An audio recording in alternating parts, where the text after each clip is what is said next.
এলাকায় একটি quick rental বিদ্যুৎ কেন্দ্র স্থাপনের মধ্য দিয়ে আজ থেকে জাতীয় গ্রিডে 50 মেগাওয়াট বিদ্যুৎ যোগ হচ্ছে। প্রধানমন্ত্রী শেখ হাসিনা সকালে বিদ্যুৎ কেন্দ্র উদ্বোধন করেন। এ উপলক্ষে আয়োজিত অনুষ্ঠানে ভাষণ দানকালে প্রধানমন্ত্রী জনসাধারণকে বিদ্যুৎ ব্যবহারে আরও সাশ্রয়ী হবার আহ্বান জানান। বিস্তারিত জানাচ্ছেন সাখাওয়াত মুন। বাংলাদেশ সেনাবাহিনীর ব্যবস্থাপনায় পরিচালিত Bangladesh diesel plant BDP limited, German প্রতিষ্ঠান অ্যাগ্রোটেক এজি এবং স্থানীয় প্রতিষ্ঠান প্রাইমোর্ডিয়াল এনার্জি লিমিটেডের যৌথ উদ্যোগে পাগলা 50 মেগাওয়াট কুইক রেন্টাল বিদ্যুৎ কেন্দ্র স্থাপন করা হয়েছে।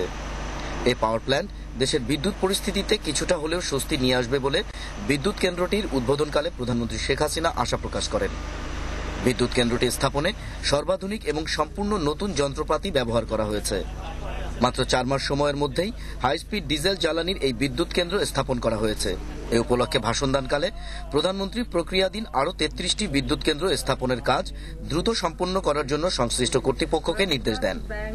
দেশের উন্নয়নে বিদ্যুতের অপরিহার্যতার কথা উল্লেখ করে শেখ হাসিনা বলেন, 96 সালে তার সরকার দায়িত্ব গ্রহণের পর দেশের বিদ্যুৎ উৎপাদন ক্ষমতা 1600 মেগাওয়াট থেকে 4300 মেগাওয়াটে উন্নীত করেছিল। কিন্তু জোট সরকারের অবহেলা ও দুর্নীতির কারণে 7 বছরে বিদ্যুৎ উৎপাদন ক্ষমতা 31 মেগাওয়াটে নেমে আসে। এবার দায়িত্ব গ্রহণের পর বিদ্যুৎ খাতের উন্নয়নে বর্তমান সরকারের নানামুখী পরিকল্পনার কথা উল্লেখ করে প্রধানমন্ত্রী আশা প্রকাশ করেন 2011 সালের মধ্যে 2361 মেগাওয়াট বিদ্যুৎ জাতীয় গ্রিডে যোগ হবে। তবে বিদ্যুৎ উৎপাদনে সরকারের উদ্যোগের পাশাপাশি জনসাধারণকে বিদ্যুৎ ব্যবহারে সাশ্রয়ী হওয়ার আহ্বান জানান প্রধানমন্ত্রী শেখ হাসিনা।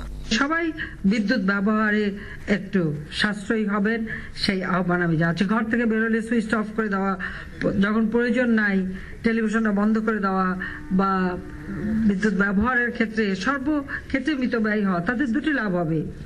বিদ্যুতের বিলটাও কম উঠবে, কম বিল দিতে হবে, পাশাপাশি বিদ্যুৎ সাশ্রয়ও হবে।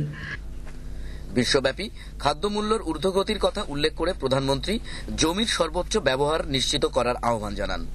একই সাথে মজুতদারি থেকে বিরত থাকার জন্য ব্যবসায়ীদের পরামর্শ দেন।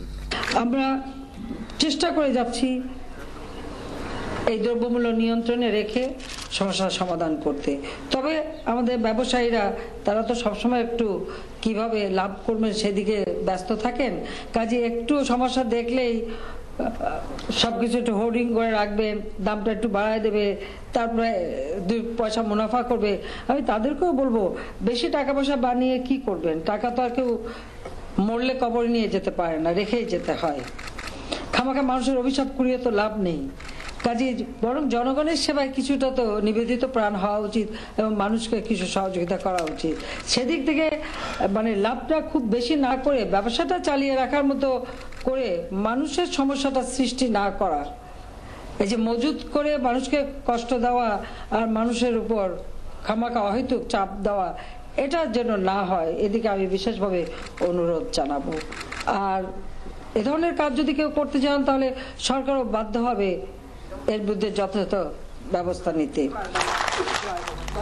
অনুষ্ঠানে আরো বক্তব্য রাখেন বিদ্যুৎ ও জ্বালানি বিষয়ে প্রধানমন্ত্রীর উপদেষ্টা ডক্টর তৌফিক ইলাহি চৌধুরী এবং বিদ্যুৎ ও জ্বালানি প্রতিমন্ত্রী এনামুল হক, স্থানীয় সংসদ সদস্য সারা বেগম কবরী, সেনাবাহিনী প্রধান জেনারেল আব্দুল মুবিন, বিদ্যুৎ বিভাগের অতিরিক্ত সচিব Tapas Kumar Roy, PDB chairman ASM Alamgir Kabir এবং ডিপিএ পাওয়ার জেনারেশন ইন্টারন্যাশনাল লিমিটেডের chairman lieutenant general Iqbal Karim Bhuiyan. Sakhawat Mun, Bangladesh television.